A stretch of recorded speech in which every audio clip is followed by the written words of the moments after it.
Hey everybody, what's going on? And welcome to LYFE Forum. Welcome to LYFE Forum. I am Pastor Brian Morris. How are you? I hope you guys are doing well. Tonight is going to end our month of Creatives Life, and I feel like we're going to do it in a bang. We'll do it with a bang. So, and here's why: because I'm gonna bring my brother up, my big brother up, and he's going to be with me tonight. Give it up for my big brother. Give it up for Prophet Adam Watson. Well, what's going on, family, saints, and friends? How you I'm doing, good, man? man. How are you? I'm good. I'm good. I'm not necessarily fully sure what's going to happen tonight because of the fact that it's just us tonight. It's just us two? It's just what it's just us Oh, okay, three. gotcha. But right now it's just us. It's just us two tonight because we got the ladies with us tonight. Okay. So we ain't got no chaperones. That's all Praise right. God. That's all right. And listen, I saw what you said earlier about the language, and we're going to do our best. I cannot have my bishop going all off at the mouth tonight. Sending everybody to hell. No law. No law. I don't mind just a tinge, just a tinge. I'm just kidding. Maybe not. We don't know. But here's why: because we have a phenomenal guest with us, and he's been with us before, and he has definitely um did a complete. He wore us out the last time he was here, but I couldn't do it. I couldn't end this month without him. So without further ado, let's give it up for Apostle, my dad, my spiritual father. Give it up for Apostle Dr. Rick Daniels. Hey, Dad. Hello, sir. Okay, I'm unmuted now. How you doing, Hey Dad? guys, I'm great. I'm great. Looking forward to tonight. Hey, Prophet Adam. God bless you, Apostle. It's a pleasure to see you again, sir. Dad, we've been for this past month, we've been talking about creatives. It's been creative life. So we've been talking about a lot about creatives. We talked about creatives and in the church. We talked about just what creatives can do and how creativity assists with personal and mental health. So we've been doing that a lot. But I was talking to Shazetta not too long ago, and I was saying the first person that I ever heard say the word creative was Dad. Like you were the first person that kind of gave like a definition for it. So my first thought for you is that what from your terms, and that's going to kind of set the tone for tonight. What's a creative from your terminology? What is that? Well, I think, first of all, thank you for having me. And I certainly appreciate the conversation because this is a conversation that needs to be had in so many spaces, and especially in our spiritual spaces where um, creativity is often limited and Hmm. people suffer because all of us are actually creatives. Or I'll say it in this way: we all are born with the creative energy. That's the Zoe energy, that's the energy of God. We have access to that frequency. And the more that we touch the creative frequency, the more we begin to identify as an individual creative, as someone in the earth that recognizes that I'm authorized to create the same way that I was created. And sadly, though, a lot of our belief systems and our self doubt have kept us as humans from functioning in that space with great authority and strong accomplishment. But we're seeing a rise, um, and it's encouraging. Apostle, I'm grateful for um like just your life in the earth. Like a couple of weeks ago, you were talking about that pioneering spirit. And I was thinking, for kids, when you just said about that ability for like born with the ability to create, a child expresses their creative ability even as a child when they're not happy. As a baby and they begin to scream, they are creating chaos in the room where they are until they get what they need. We just don't see it as that. We don't see them. We see them as expressing themselves, but we don't see that as their creative space to move where they can move and do what they can do. I watch. If you've ever watched a child after you told them not to do something, if they really want to do it, you'll see them looking at what you told them or what you exhibited or expressed your control over or authority over. You'll tell them don't do it. And they're looking at it and they're looking at you and they're looking at it and they're looking at you and they're creating in their mind. They're trying to figure out how they can still get what they want. Now, most of the times it's amazing that their creative space it's spiritual, but it's not godly. As a child, it's not really, they're just trying to get, if they're just trying to get what they want. I guess my question is, where did we lose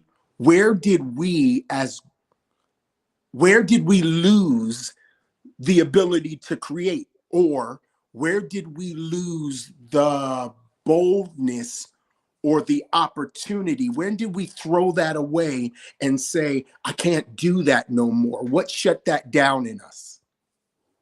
I think it's indoctrination.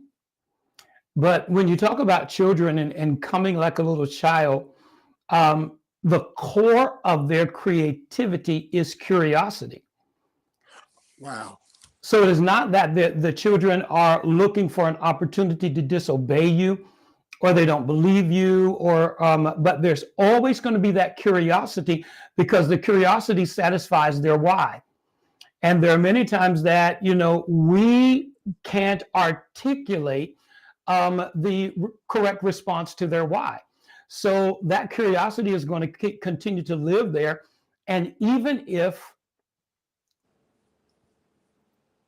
let's say, even if they don't disobey you in your sight, their curiosity is going to bring them back, and they'll circle around to that point, and they'll be curious to find out, okay, if I'm disallowed because it's dangerous for me, the creative is going to figure out, how can I do that without being harmed? How can I do it without danger? And so they'll eventually figure out, okay, I can still touch the stove. This is not hot. So I'm going to turn this nigga off as soon as y'all leave, because it's something I need to reach over there and get, and experience that. That's the connection between that curiosity and that creative. And what looks to us, like you said earlier, Adam, as chaos, is really that curiosity that, in the process of that creativity, brings disruption. And so the chaos brings disruption, but once the disruption is fulfilled, it reconnects as organization. Yeah. In their heart and mind, that's really different than what it started out to be. We haven't lost the creativity. We lost the curiosity. Is that I grew up in a Pentecostal church, and in the Pentecostal church, curiosity was criticized. You do what we tell you to do, and you're not going to hell.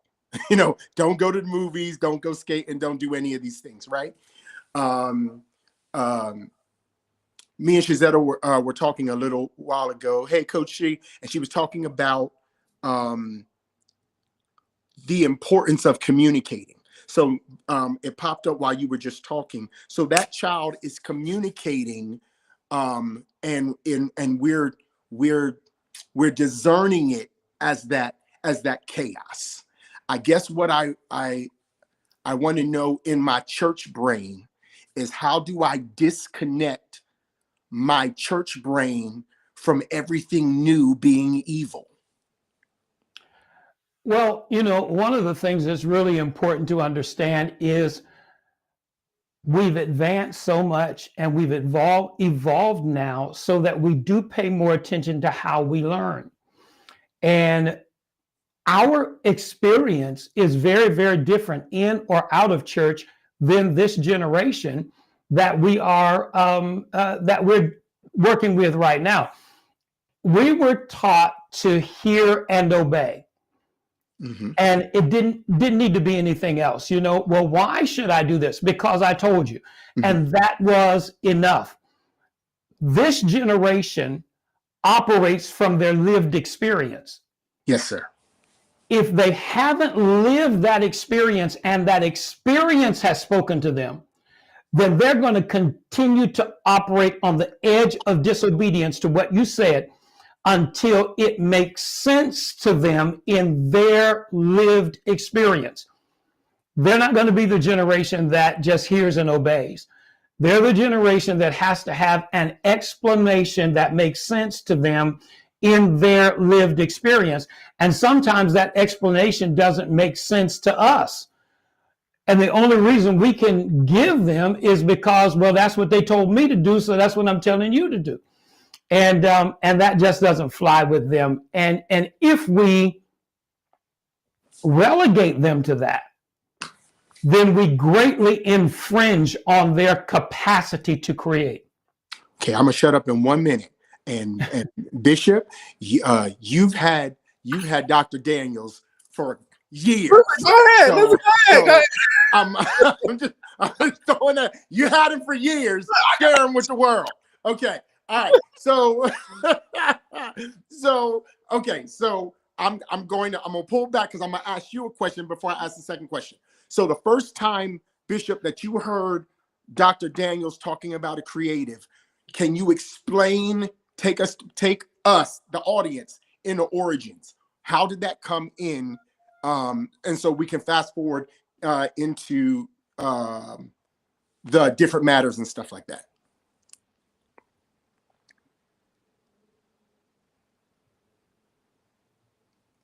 Can you hear me? Can you hear me? You're on mute. Dr. Daniels, are you with me? Yeah, I'm here. Okay. I think Brian might have been muted. Okay, all right. So did you hear me, Bishop? Oh, you were asking me the question. I thought you was asking Dad the question. No, I was just telling you, I don't want to hear you fussing me out because you had him for years. And, oh, no, you're good. You're good, bro. Okay, all right. So my question to you was, the first time you just said that the first time you heard Dr. Daniels talking about creatives, yeah, he was the first person who spoke it. What was the origin? What was the origin of that, and where did it take you? Because it's brought you a long way for us to end up here. I know when he talked about it for the first time, the way that it came was, it put so much significance on my creativity and what I'm doing. It made it to where it wasn't just me just singing a song or doing whatever, something like that. Like, there was so much significance on the I don't use this word, but this word just came to mind. The gravitas. Now that's really dramatic. Yeah. The gravitas of what I was doing, and how significant it was, and that and it took me deeper in understanding the why of what I was doing. And it made me, and it pushed me to make sure that every time, whether it was singing, whether it was dancing, whether it was writing, whether it was acting, I made sure that I made sure that not only did I do my best, but I made sure I presented it as an offering to God and to the people that I was serving. Um, and and I wanted to make sure that every time it created an impact, because Dad really showed me how creatives and creativity is meant for the sake of impact, Okay. and putting pressure. Dad always said putting pressure in an atmosphere, or putting pressure in some level of way with the creativity that you have. So that has really carried me for years, and I teach that to anybody that considers me a mentor. Okay. Dr. Daniels, did you want to lean in on that before I ask my next question, sir? Well, the only thing I would add to that is that the identity becomes super important. Mm, And so Brian always had this creative capacity, but he didn't have the identity.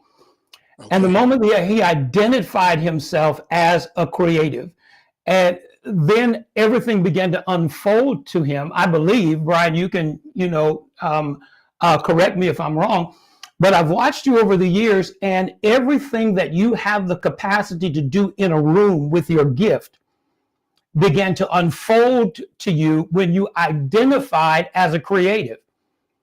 Because creatives don't really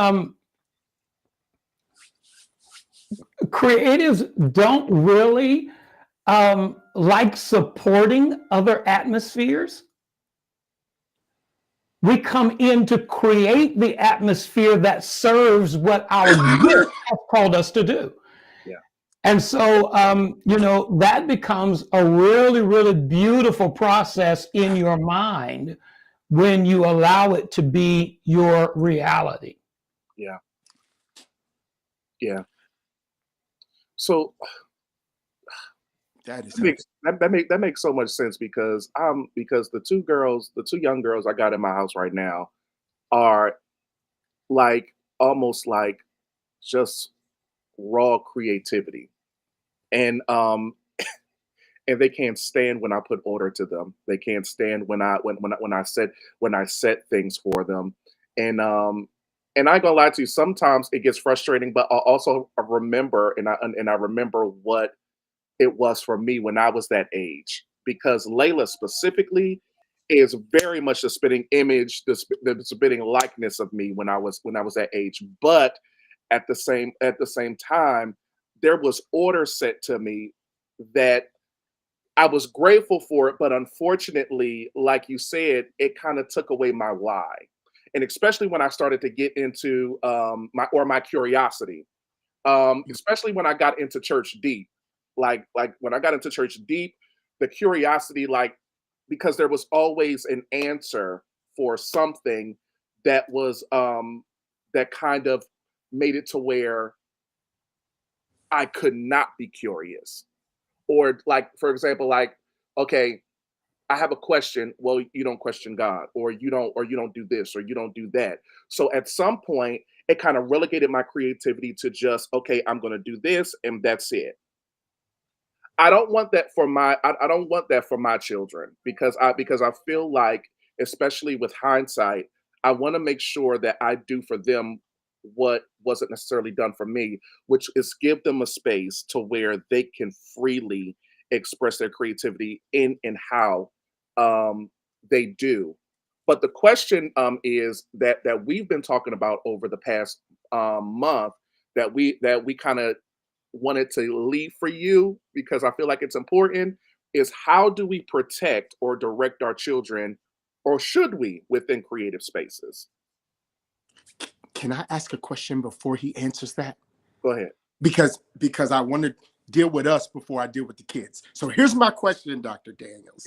This is the difference between parenting and nurturing. Okay. So when you're a parent, you have to put, when as a parent, we have to put controls or bring order to our kids.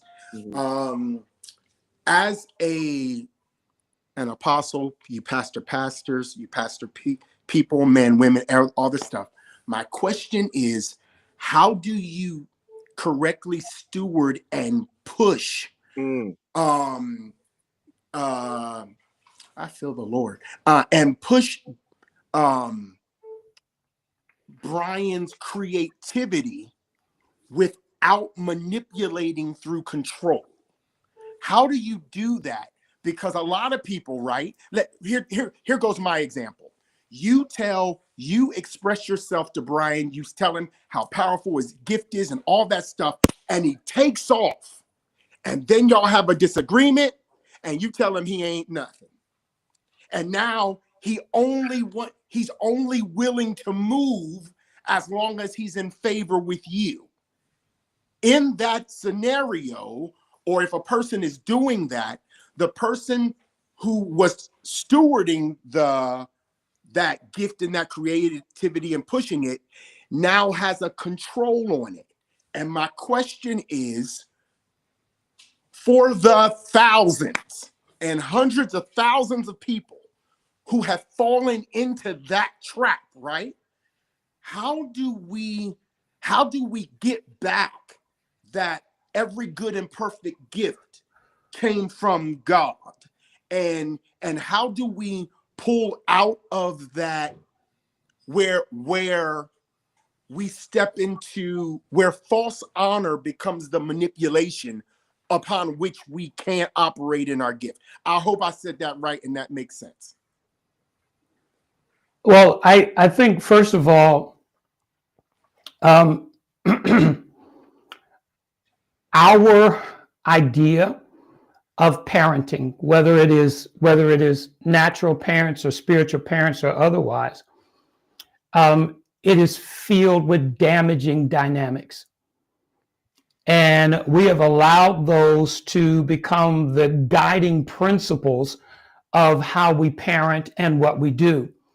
Our entire mindset, our heart set, our soul set have to all be changed toward that. You can't just change your mind, because it's not a mind over matter kind of situation. You have to do the soul work, because the soul work has the roots of those dynamic controlling behaviors.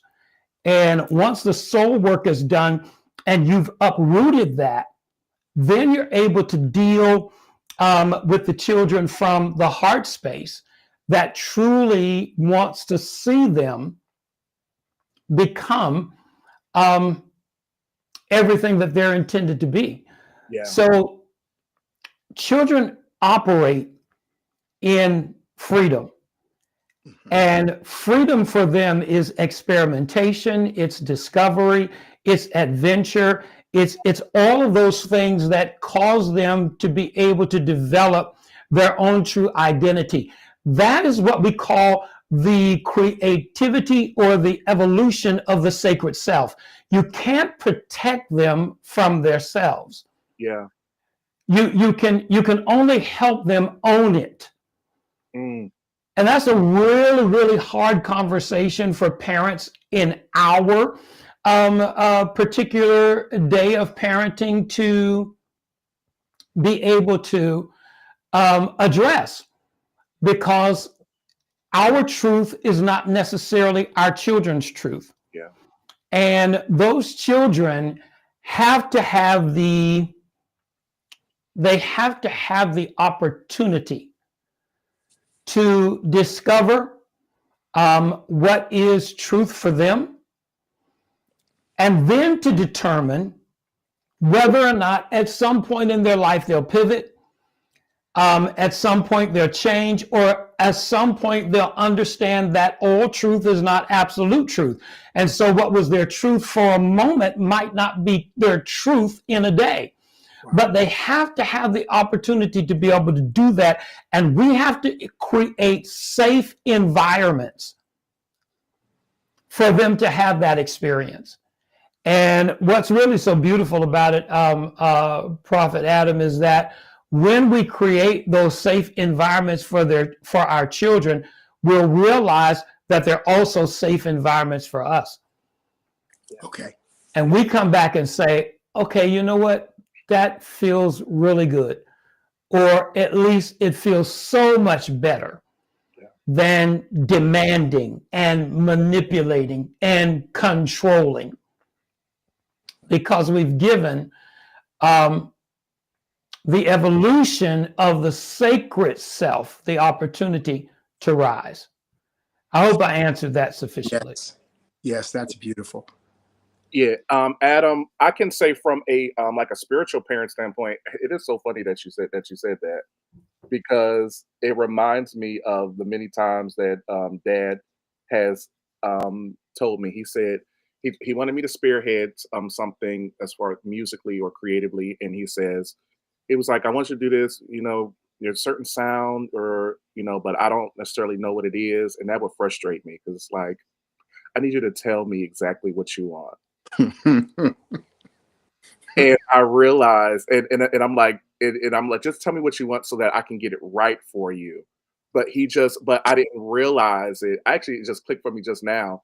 Like he gave me room. He gave my creativity room To figure it out, right? to figure it out, because I was so used to just go ahead and doing and serving from the standpoint of what somebody wanted me to do. So just tell me what you want. Okay, cool. No problem. I'll go ahead and give it to you. But he was just offering a platform for me, for my mind to be open, and I just wasn't used to it. But you're right, if he tells you exactly what he wants, Hmm. in a way, does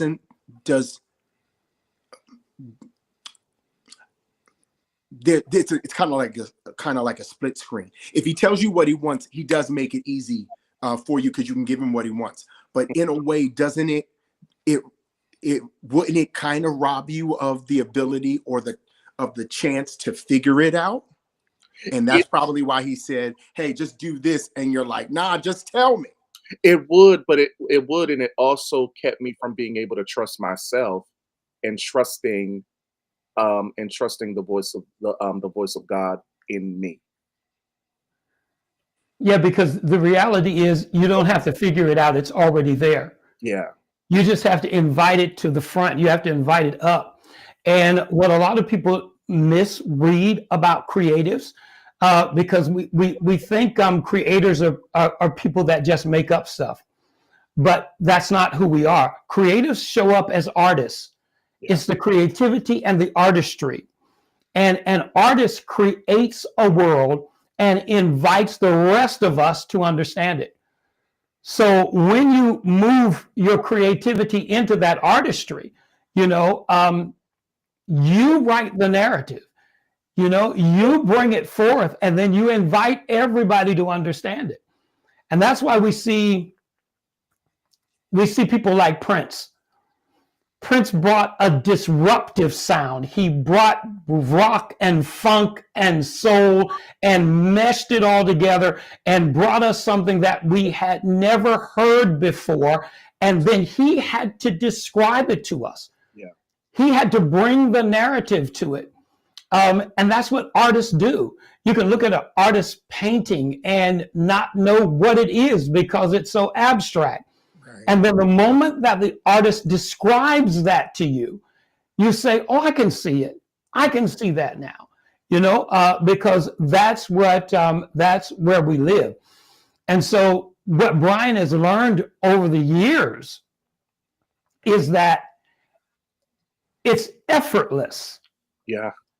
When you bring yourself to the space and you join yourself to the energy, you don't have to try to create it. Yeah. It's already created, and it begins to just flow out of you as a beautiful fragrance. Yeah. Yeah. That's Man. yeah, that's excellent. And go ahead, Adam. No, I'm just saying, I'm just saying that's brilliant. It's just, I don't want to say I'm shocked, but I kind of am shocked.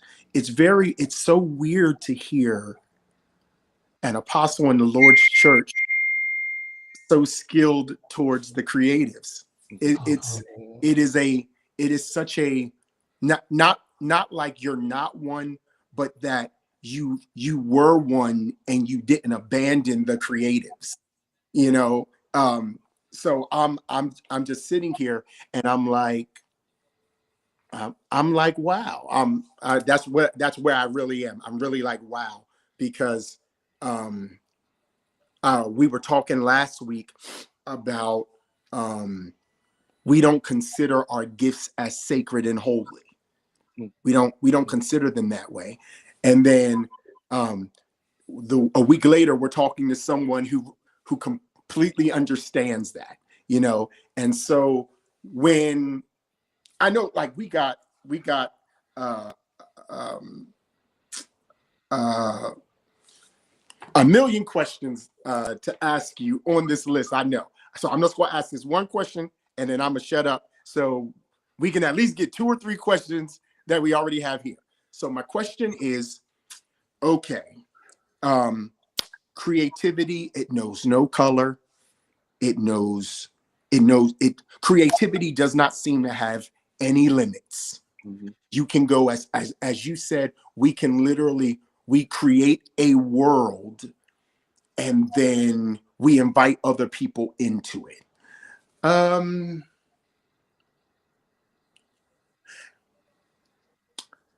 As adults, how do we get over our adult fear of our childhood brilliance? How do we break the barrier so that we're not just saying it, sir, as an affirmation, not just as an affirmation, but as a belief system that we know this is what we're called to do and we can do it? How do we break boundaries in the soul place? You were talking about the sacred self. How do we do that in the soul and it not just be an affirmation, something we just saying? Well, it's a complex question, but it's not a hard question to answer. Okay. It's the answer to everything that we're experiencing in the church right now, is that we don't go deep enough in our spirituality. Mm-hmm. That's the simple answer right there, because the deeper you go, the more that you understand about how you function as a spiritual being in the earth, in and outside of the church. Yeah. I came to understand myself because I began to understand the apostolic as a spiritual energy.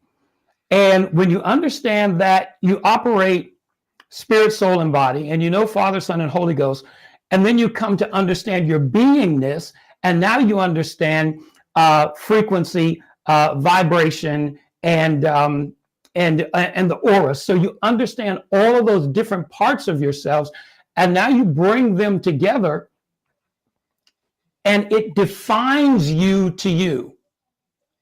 Okay. So all these things that we have, that we're having problems with in our adult faith experience, is because we haven't been accurately defined to ourselves. We have defined ourselves by others' shadows. Mm-hmm. And so our identity is in the shadow of our mentors, our pastors, our apostles, our preachers, or our influencers, just people that influenced us in a way that it garnered so much of our attentive energy. Jesus. That we became more aware of us as them instead of aware of us as the I am. Oh, wow. If that makes sense. Yeah. Thank you. Yeah. I understood that the apostolic, I began to be really, really frustrated. And Brian and Shazetta, of course, were around in many of my frustrating years. I think I frustrated them. But I began to be really, really frustrated because I couldn't find a model apostle, an apostolic model that defined what was in the inside of me. Yeah. And that's where I had to learn that, okay, there's an apostolic reality that I have to create. Mm. And then invite the rest of the world into it and say, hey, how about seeing it from this purview? And allowing it, if you have the grace, to make sense to all of those things that are living senselessly in your own belief system. Yeah. Because all of it should make God sense, you know, Yeah. to the God in us, with us, as us. Yeah. Dad, you said something yesterday, and it kind of because we have these Kia calls and these network calls, and you said something that stuck out with me, um, just from the standpoint of creatives and creativity, and how how as creatives we need to keep our curiosity, and we need to keep our ability to be able to fully know, to want fully know, and to also to be able to fully express. And one thing you said stuck out to me. You said there's a difference between radicalism and revolution, Hmm. Mm. and Yeah. how how depending on the narratives, those things can look those things can be easily um, those things can be easily mistaken. And in the days that we live in, it feels like that creatives are connecting to spaces of social justice. I was looking at a lot of my theater friends, and I was laughing because so much of my theater friends are so awake and aware when it comes to things of social justice and civil rights, and things like that. So my thought is, or my question is, how do creatives and creativity connect with matters of social justice? Well, once again, in talking about the capacity of creatives, is where you get how we understand the world, how we see the world. Hmm. Creatives have the capacity to bend reality toward their view of the world. Mm. And that's where our passion comes from. When you bend reality toward your worldview, it creates your passion, it creates your drive, your determination, and all of that activates the imagination. Yeah. And then the imagination begins to create solutions. And I tell people everywhere, one of the reasons that I have such a broad worldview is because I've traveled the world.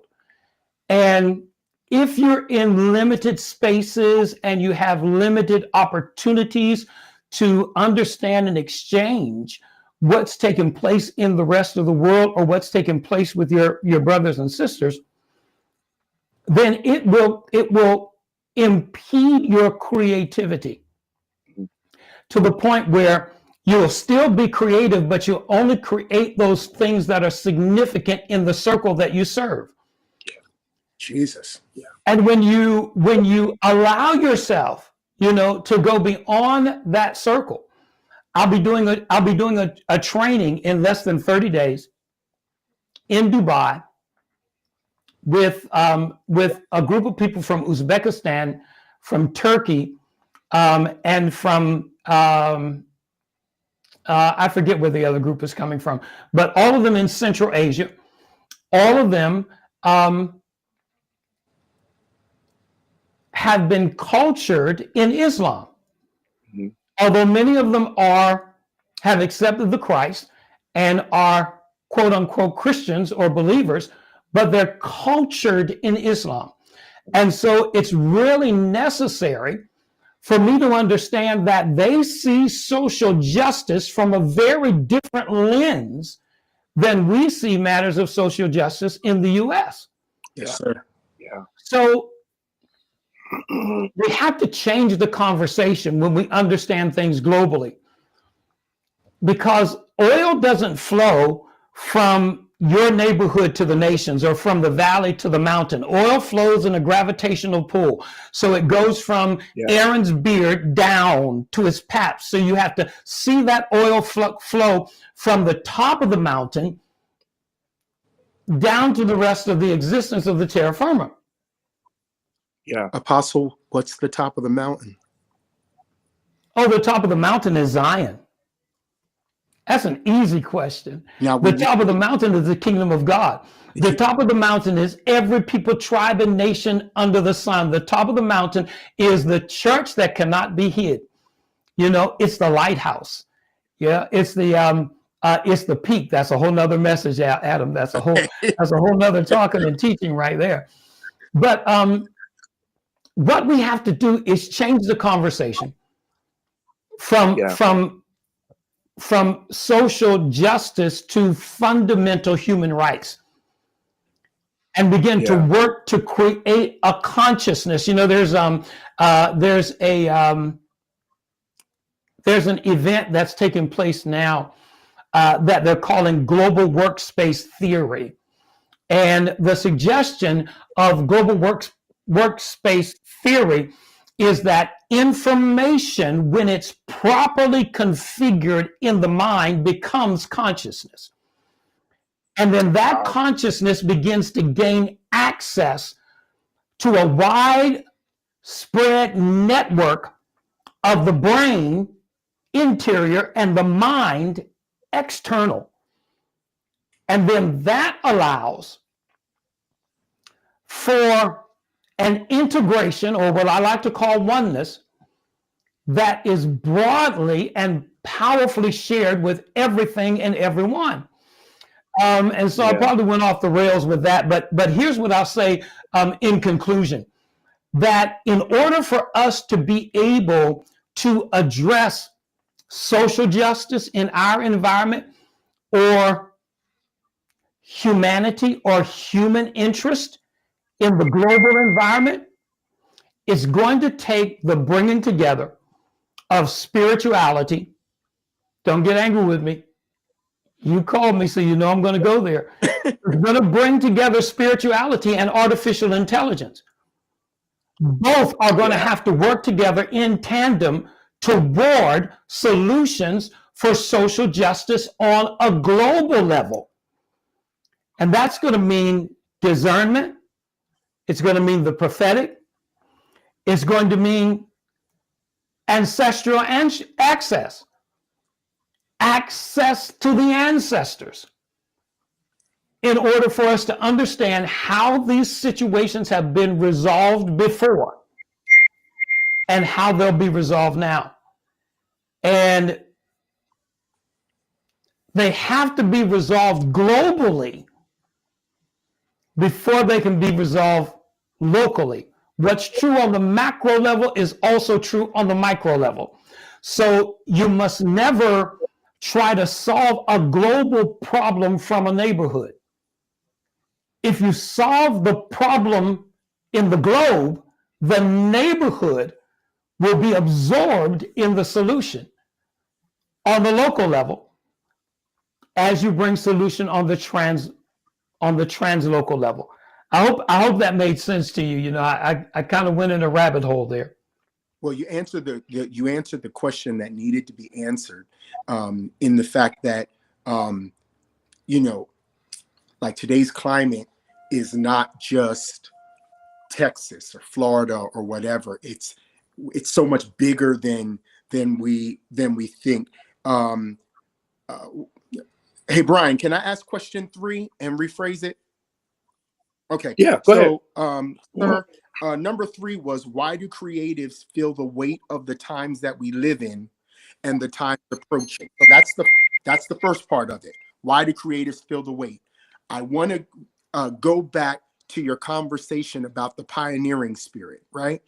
In this space that we're in right now, like today, January in America, and what we're dealing with in our government and the world, like in the nation. I just believe that everything that has happened was working towards the moment where you were talking about this pioneering spirit. I feel like this was one of the only ways that the landscape would show up the way it has in order for the apostles to plow creatively. Mm. Wrong in that? Is there another thing to it that I don't see? I'm personally excited about it because as a nation, we made the choice that we made.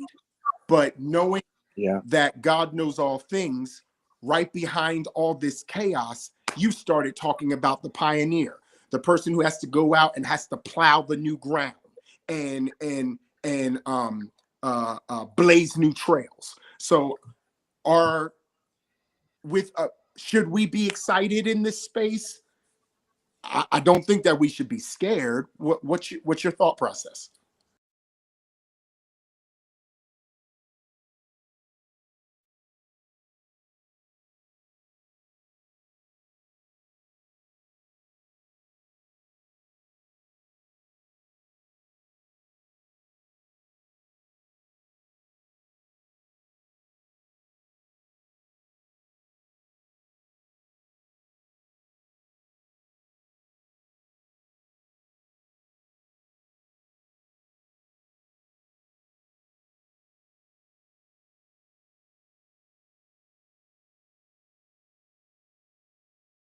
So glad you asked that, because I've been echoing the answer in different conversations I've been having all day long. And Brian and Shazetta will absolutely attest to this, that I'm telling the truth. Today, Donald Trump signed executive order, and he froze all federal funds that are going to nonprofits, that are going to charities, that are going to any of the claim that we have had with the 501c3. Well, I started screaming a decade ago and telling people to get rid of those 501c3s, live in entrepreneurship. That pioneering the way as an entrepreneur is what's going to be needed in the days ahead, because this system was tied to evil and wickedness. And so when you see what's happening today, I actually believe that it is a push. It is prompt for us to move into that pioneering dimension and to make the way for ourselves because of what we've been dealing with. You know, the Bible says to render unto Caesar that which is Caesar's and render unto God that which is God. So in reality, we never should have been shunning the responsibility of paying taxes. Jesus went to the sea and got the coin out of the fish's mouth to pay the tax collectors. Yes, sir.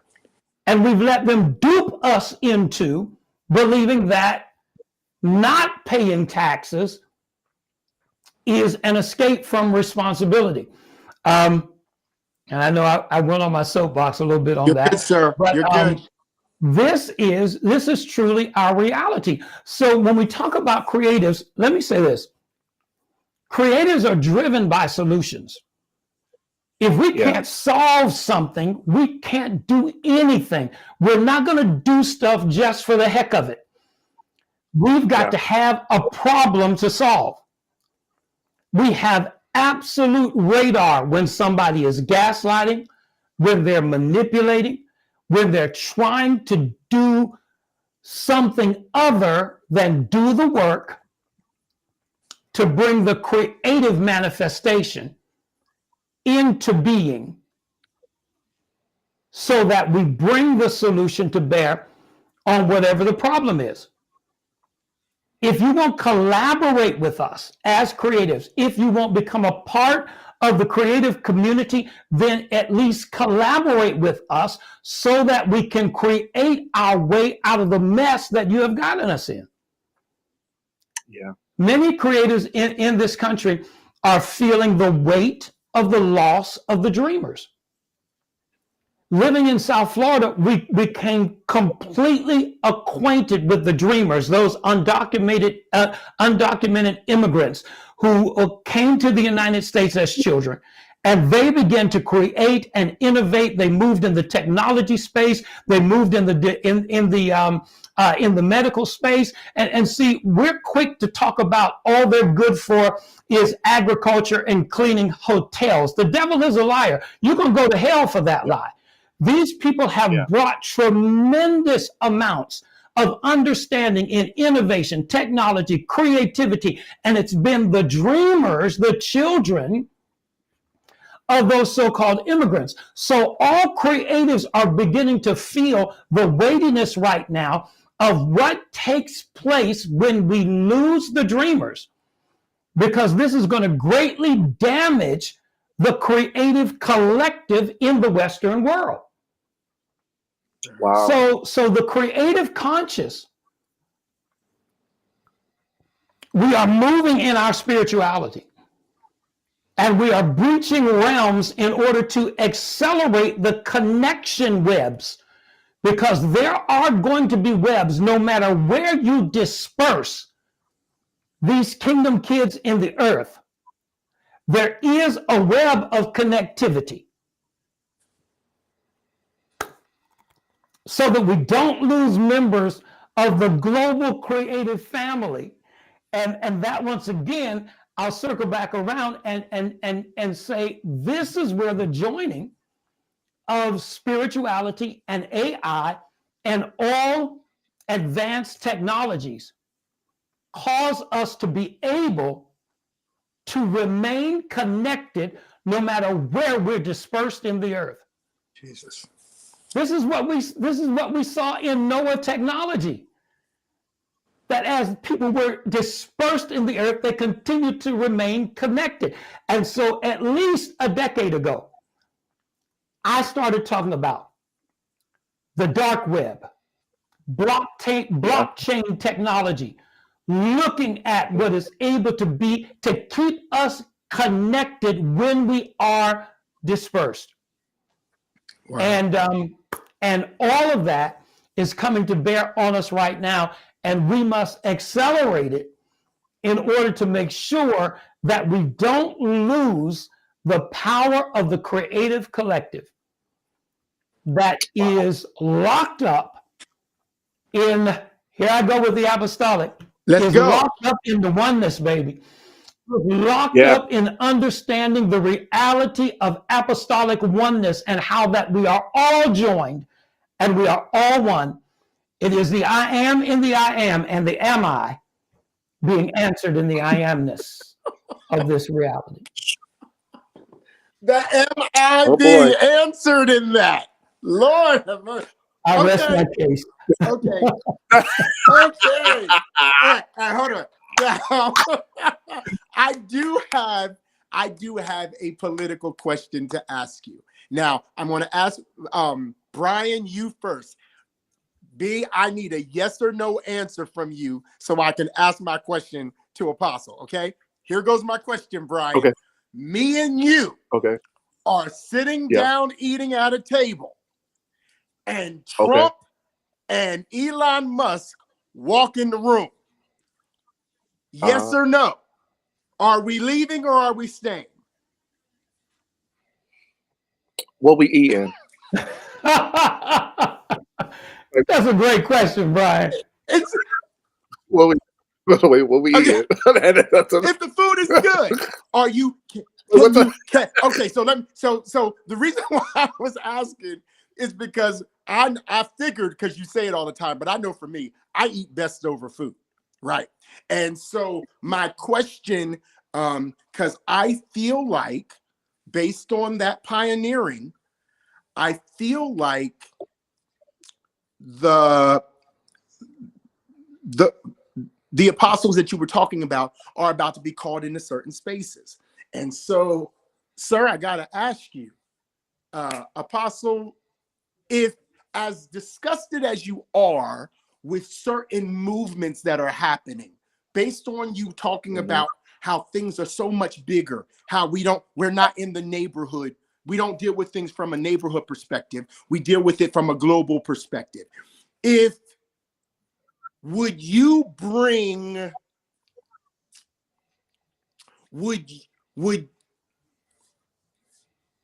Would the angry Dr. Daniels show up in a chance encounter with somebody who can fix the problem?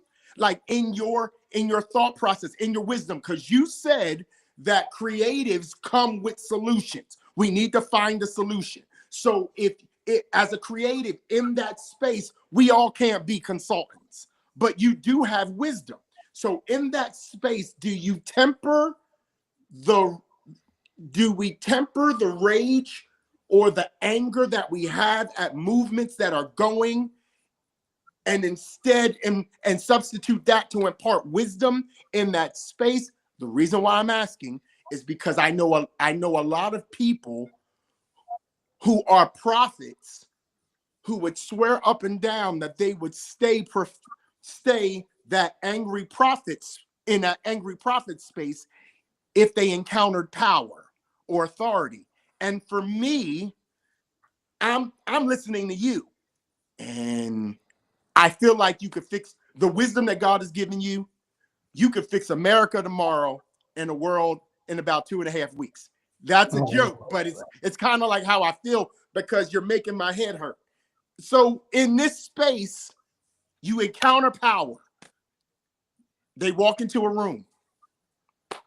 What's your thoughts? Well, I think everybody would have to make that decision from where they are in life at that point. For me, no, I would not. I would not have any anger. I would that time, I would be so fascinated because I would understand that destiny had determined an opportunity for me to be in the energy, the frequency, the vibration of someone that is vibrating much higher and much differently than me. And it would give me the opportunity to be able to observe that in order that I might learn from that opportunity. That would be my first. My second thought would be very much like Brian, because if it was some oxtails and some rice, and we were down in South Florida, and the Jamaicans had hooked us up, it would not make me leave. I would be right there. But listen, there's a difference between an enemy and an adversary. Okay. And right now, Donald Trump and his billionaires are our adversaries. They're not our enemies. Yeah. You got to explain that to me. Yeah. Because an enemy, an enemy has to die. Yeah. An adversary can convert. Yeah. There can be conversion in every one of those situations. Now, I taught last night, and it was really challenging. And Adam, you're welcome to come on Monday night sometime. I'll be there. And be in the Monday night teaching. But one of the things that I taught last night that was probably a stretch for some of the saints was to look at the Apostle Paul, who is our model apostle, and to stop looking at him as a man and seeing him as a system.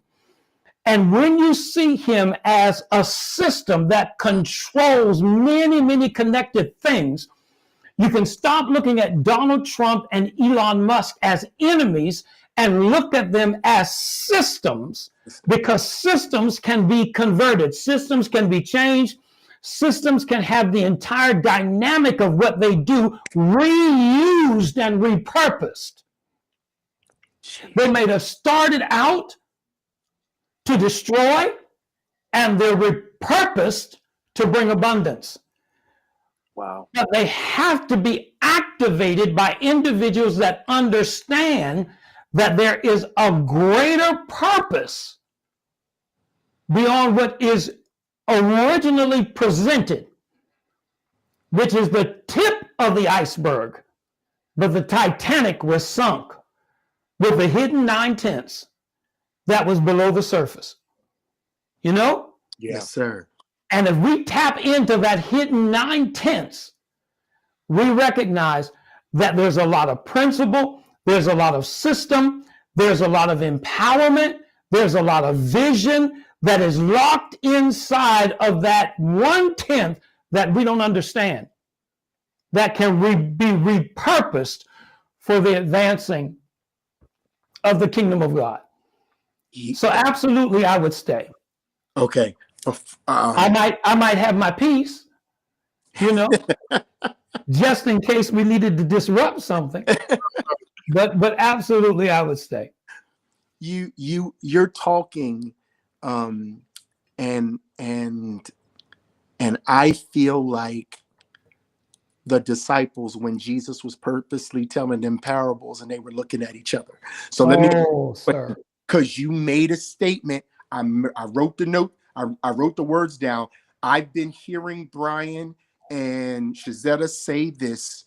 I don't know how long. It's long, but since you mentioned it, can you please take a moment for the rest of us and explain frequency, vibration, and aura? Because when you say frequency, I immediately think of a radio, and that's something that you have to tune in. And I'm having to tune in right now. So can you please explain that real quick? Because to vibrate, if I'm getting this wrong, correct me. To vibrate on this frequency gives you an aura.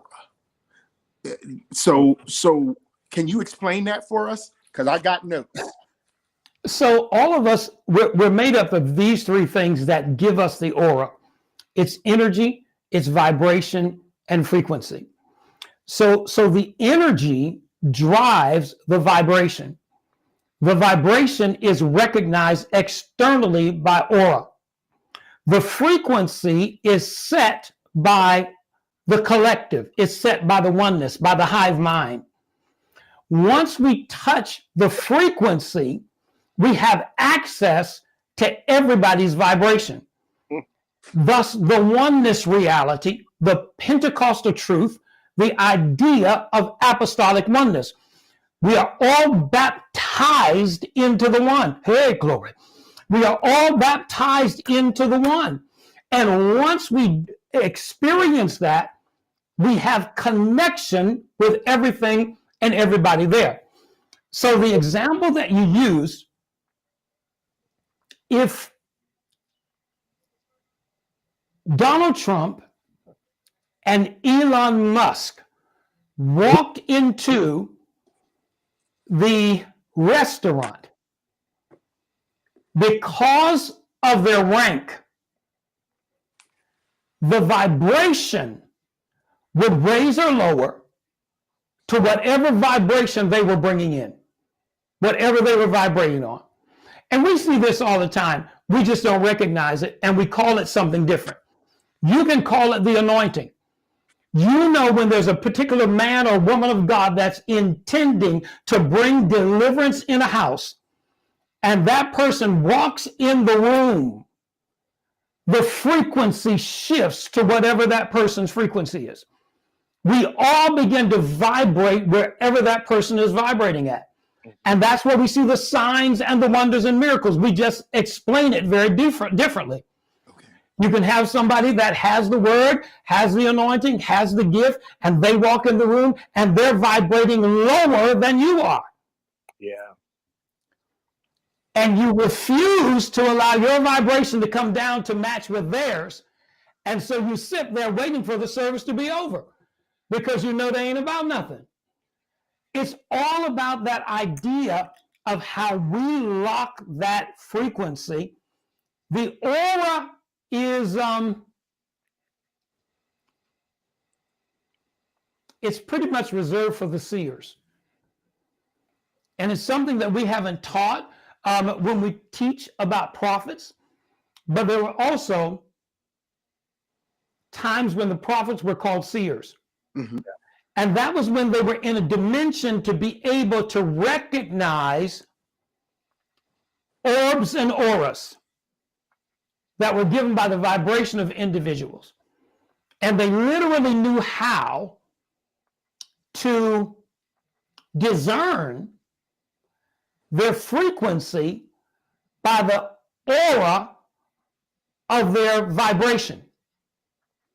And that's a whole nother lesson. But many, many years ago, we've all got a dear friend down in South Florida, Apostle Ethel Scott. And Apostle Scott began to teach on the colors of auras in her prophetic class. And they labeled her a witch. People talked about her really, really bad because people couldn't understand 20 years ago what the heck she was talking about. Jesus. But her people learned how to recognize the vibration that was taking place. That's why whenever you see some of the ancient drawings of the pictures of the colonizer Jesus, so even though they're painting pictures of a white colonizer Christ, they still had sense enough to paint the halo that was going around his body, which was the aura of the vibration, indicating how high he vibrated regardless of his hue and ray. Jesus. If that makes sense. Yes. You just my whole life, y'all, audience, boys and girls, brothers and sisters, my whole life, I thought I had eye problems because I would see blue orbs around people. Yeah. I never knew that till right now. That's why I opened it up. I looked at it and I'm like, I am sitting here literally looking at the meaning of blue orbs. I used to see it around people and I didn't understand why. So I'm like, well, when you have a chance and you're talking about the children, look up indigo. Indigo children, yeah. And I immediately, the first time I laid my eyes on Layla, I said, she's indigo. She's deep indigo. Do you remember that, Brian? I remember. She's deep indigo. And yeah, nobody indigo understood what I was talking about, but I could see the indigo all over her. And Kayla is even deeper indigo. But Kayla is a crystal child. So she carries an even different type of indigo aura. Go ahead, Adam. So, Apostle, what exactly did you see? Because the indigo orbs, it symbolizes wisdom and spiritual insight. When you saw it, what did that mean to you? Oh, well, I had studied it, so I immediately knew. Oh, so you knew? Okay. Oh, I absolutely knew. Yeah, it wasn't. I never saw. Now, a lot of people do see before they know, but I knew and then I saw. Okay. Okay. Yeah. Okay. Man, I'm just going to take notes. You got it, Brian. Thanks, man. My last question for you, and that kind of goes toward kind of shifts from the social justice piece and really connects as creative futurists, because it feels like, and I was talking to Shazette about this. I was like, okay. I think it looked like Shazetta is fussing because we ain't asking the right questions. I'm looking at something that she's putting in there. I love you so much. Apostle, she sent us a heads up. She said there's these questions, but it might go a different way. Okay. Say that. We all right. We all right. But I was thinking of it because of the fact that I'm like, in order for a creative to even have a heart or a feel for social justice, they see a future in their mind that does not fit their present, and because of that, their creativity speaks to what they're seeing in the future. So my question is what is a creative futurist? Now I made that term up, but and I'm asking you for the definition, but but what is a creative futurist to you? Well, first of all, you didn't make it up, you created it. Mm, We don't make up things. Things show up from our creative space. And it is a term, but creative and futurist are terms that can link together with almost anything. mm, But a creative futurist is one who utilizes creative thinking to create the future that they thought.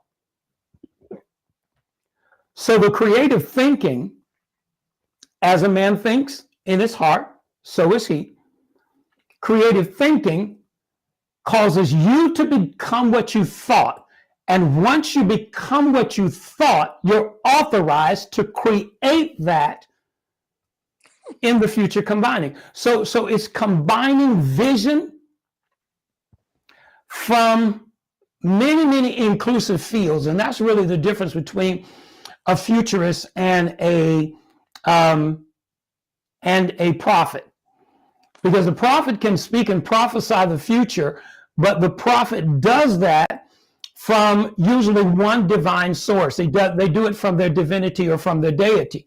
But a futurist includes all different fields: technology, science, arts, social trends, economic trends, all of those to develop innovative ideas and concepts about what the future might look like. yeah. And then they bring that into their creative thought, and then they go out and imagine to manifest. And that's imagining with intention. Yeah. And that's been a problem with us in Christianity, is we have associated imagination with fantasy. And so we don't really recognize that our imagination has the power to create whatever we have imagined when we have imagined it with intention, and it touches the frequency of the source being God, that is creating from his thought. Yeah. So when we see the Bible say, and God said, let there be light, God never said that. God doesn't talk. Right. He doesn't have a mouth. He doesn't speak. He doesn't have a voice. He is spirit, not a spirit. He is spirit. The totality of everything God is spirit. So all he had to do was to produce vibration and what he thought was. And so our becoming manifests when we hit the creative frequency of the source that we are. There's such scriptural power to that, because I'm talking about this tonight. God says at the Tower of Babel, nothing's going to stop them from what they have imagined to do. It starts off in their thought process. This is their imagination became their manifestation. And remember, he didn't confuse their thoughts. He confused their language. So we're still thinking about how to ascend today, but can't communicate it. It wasn't the idea of getting to heaven, it was the idea of ascension. And right now, we're experiencing a greater level of ascension than we ever have experienced before. But we don't have to agree in language. We only have to collaborate in thought.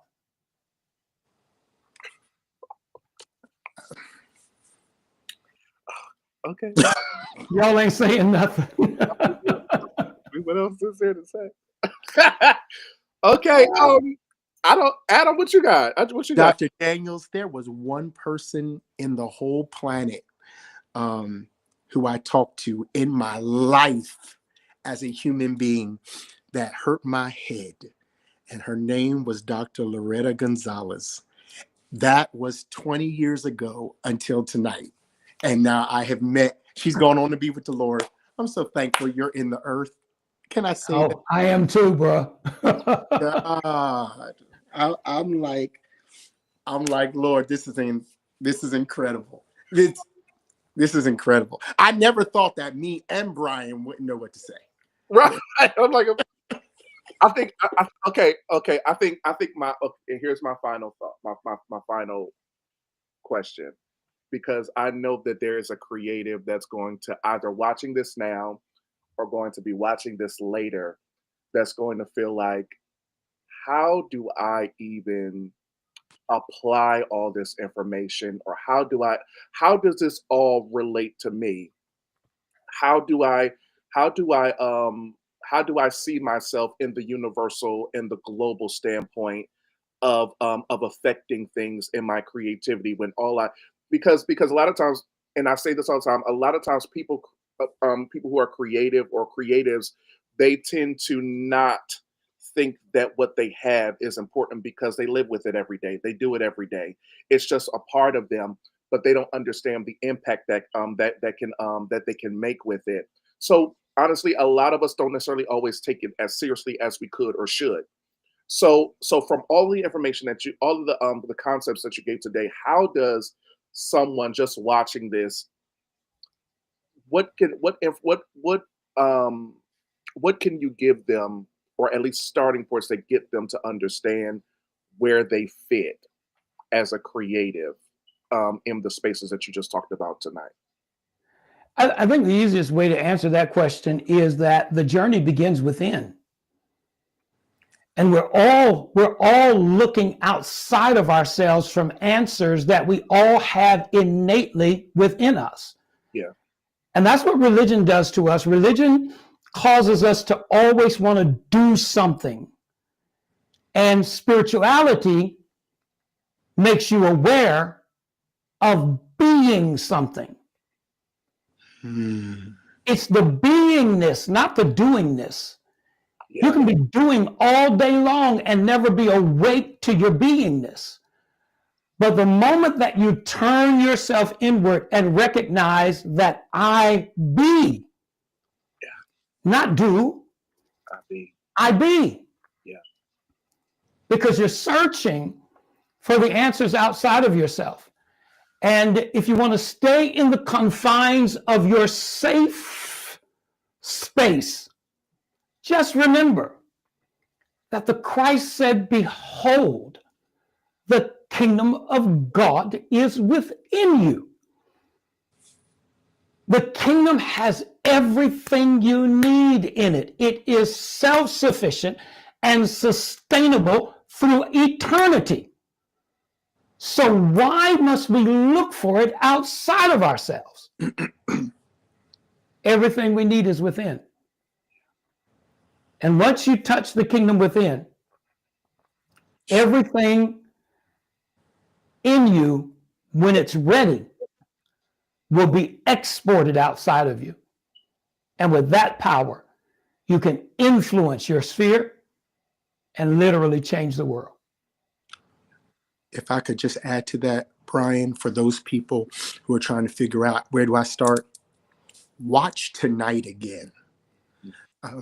I make this part of your, if not your daily listening, your weekly listening. And every time you listen, my wife can't stand the fact that I watch sermons over and over or movies over and over, but I watch them until I can pretty much memorize the movie. And I do that because I keep on finding things I didn't notice before. And if you're passionate enough about what you're called to do in your creativity and who you're called to, who you are, but you've not yet recognized that you are being that right now, watch this again. Take the last 4 weeks of that we've talked about creatives and lean in on it and find the parts that are fresh to you, or one of the things that I've learned about revelation is that revelation is for everybody, and it's specifically for you. And there are times that revelation will punch up the code in your chest and make everything will make sense. It'll bring immediate translation to questions you've had. I've learned that revelation can make total sense of everything that's confusing you, while confusing everything you thought you had an understanding of. And the Bible says, I believe it, I believe I'm saying this right, that it's the glory of God to conceal a matter. And that means something, because if you think, if it's that worth it to you, you'll go on a search.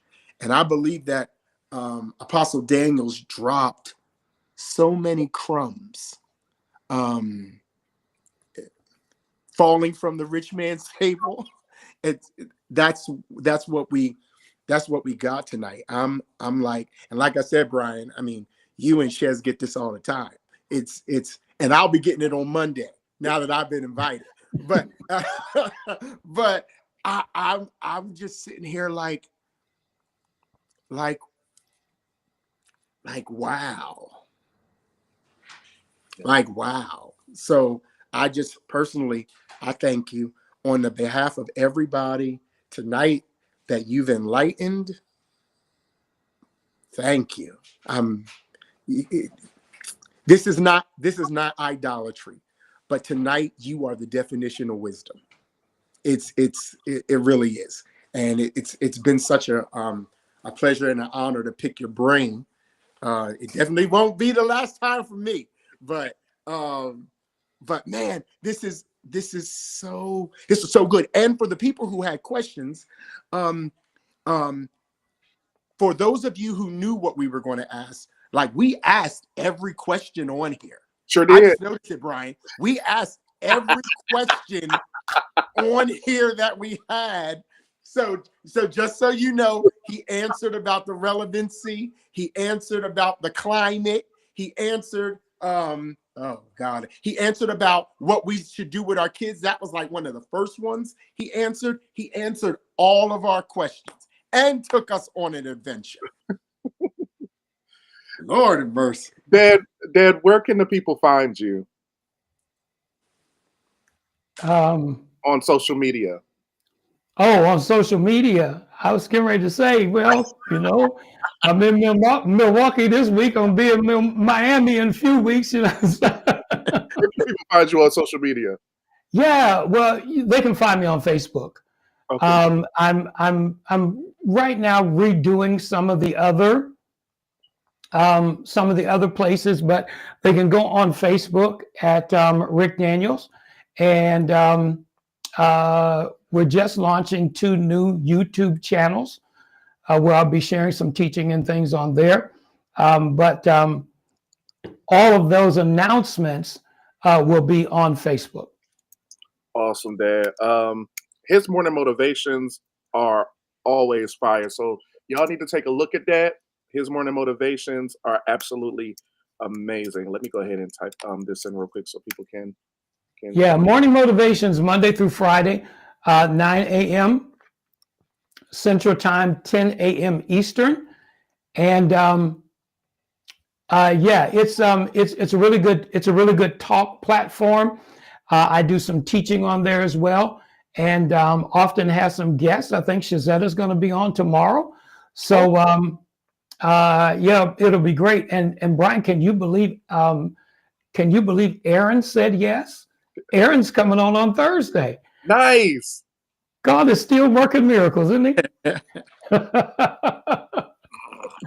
So grateful. Adam, thank you for your kind words. All I can ever say to any of that is, to God be the glory. Absolutely. And people often ask me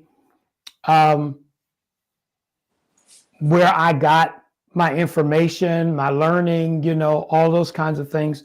And I answer with a really, really simple answer. I'm old. And so I've lived a long time and had a lot of experiences that brought me where I am today. I cannot say it was my education. And I also cannot say that it was only my my belief, only my faith.